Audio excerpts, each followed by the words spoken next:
Paul's second letter to Timothy. This is Paul's final and most personal letter. He wrote it from yet another time in prison, and it's addressed to Paul's dear co-worker and protege, the young Timothy. Now, we don't know how much time exactly has passed since he wrote 1 Timothy, but we can see that Paul's situation has changed, and for the worse. He's imprisoned in Rome, which could refer to his time under house arrest that was mentioned in Acts chapter 28, or it could be that he was released from that imprisonment, had another long season of ministry, and then was arrested again in Troas. Either way, Paul says he's in the middle of his court trial now, and it is not going well. He's pretty sure he's not going to survive this one. And so out of this very dark situation, Paul appeals to Timothy, who it seems is still on assignment in Ephesus. He asks Timothy to come be with him in prison so Paul can pass on to him the church planting mission he started. The letter's design is pretty simple. There are two large sections where Paul challenges Timothy. First, to accept his calling as a leader, and then, before he comes to Paul, to deal with the corrupt teachers that are still causing problems in Ephesus. After this, Paul concludes the letter. So Paul begins by thanking God for Timothy and his family, specifically for his grandmother Lois and his mother Eunice. They immersed the young Timothy in the story of the Old Testament scriptures. They instilled in him a deep faith in the Messiah, Jesus. And so because of that firm faith, Paul offers his first challenge to Timothy. He calls him to reject any temptation to be ashamed of the good news about Jesus or of Paul, who's suffering in prison for announcing that good news. Now, the reason Paul needs to emphasize this is the negative stigma that he gained by his frequent times in prison. It made many of Paul's co-workers, in fact, doubt his calling as an apostle. He mentions two guys, Phygelus and Hermogenes. They deserted Paul because they were ashamed of being associated with Paul, who was an accused criminal now. So Paul asked Timothy to reject any fear of shame and to come see him. Now, Paul knows that this is a costly request. It could put Timothy at risk. And so he reminds Timothy that Jesus' grace is a source of power, which is really important. You're going to need it because following Jesus is not easy. It requires everything that you have. Paul likens following Jesus to enrolling as a soldier who's striving to please their commanding officer. Or it's like an athlete who's training their body for a competition. Or it's like a hardworking, dedicated farmer. All three of these metaphors involve a person who's committed to something bigger than themselves and who's willing to sacrifice and endure challenges to accomplish a greater goal.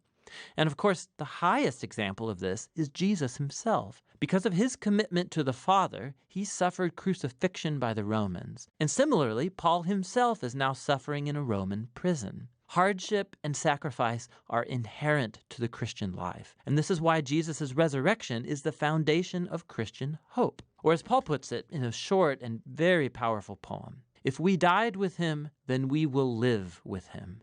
If we endure, then we will reign with him. If we deny him, then he will deny us.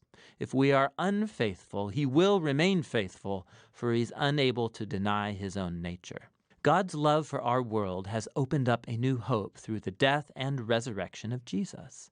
And so for those who will take the risk of trusting and following Jesus, God promises vindication and life. For those who reject him, God will honor that decision and do the same. But people's faithlessness will never compel God to abandon his faithfulness. And so Paul calls Timothy to faithfulness, knowing that it may come with a cost.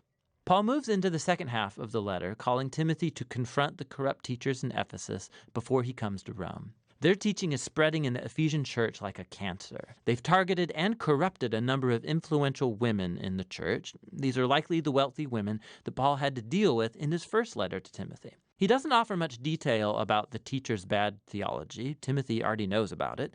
But he does give us one hint. He says they teach that the resurrection has already taken place. Now, we don't know if the teachers are following a Greek philosophical rejection of the whole idea of bodily resurrection, and they think it's only really about spiritual experience. Or it could be that they've simply distorted Paul's teaching about the resurrection life that begins now through the power of the Spirit. Either way, the problem is that they've abandoned the robust future hope of resurrection and of new creation, and they've embraced instead a private, hyper-spiritualized Christianity that is disconnected from day-to-day life. And so Paul calls Timothy to raise up faithful leaders who are going to teach the real good news about Jesus. They should avoid senseless arguments that result from debating the teachers. In contrast, Timothy and his leadership team are to keep the main thing the main thing. They should focus on the core storyline and message of the Scriptures, which in Paul's day meant primarily the Old Testament. These Scriptures, Paul says, are able to give you wisdom that leads to salvation through faith in the Messiah, Jesus. He's saying the whole point of the Scriptures is to tell you a unified story that leads to Jesus and that has wisdom to offer the whole world. Then Paul talks about Scripture's nature and purpose. He says all Scripture is divinely breathed, literally God-spirited. It's a reference to the Spirit's role in guiding the biblical authors so that what they wrote is what God wanted his people to hear. And God speaks to his people in the Scriptures for a very practical purpose. He says they're useful for teaching, telling me things I didn't know before. They're useful for challenging, getting in my face about the things I say I believe but I don't actually live consistently with. They're useful for correcting me, exposing my messed up ways of thinking and behaving. And they're useful for training me in righteousness, showing me a new way to be truly human. And this is all so that God's people will be prepared for doing good. Paul closes the letter by reminding Timothy that he's probably not going to make it out of prison alive. So he asks Timothy to come as soon as possible before winter. He doesn't want to freeze in his cell, and so he's going to need his heavy coat that he had to leave behind. And also, could Timothy please bring those personal documents that he left in Troas, likely when he got arrested. He also mentions Alexander, who's an especially dangerous man that Timothy should avoid. He's probably responsible for Paul's most recent arrest.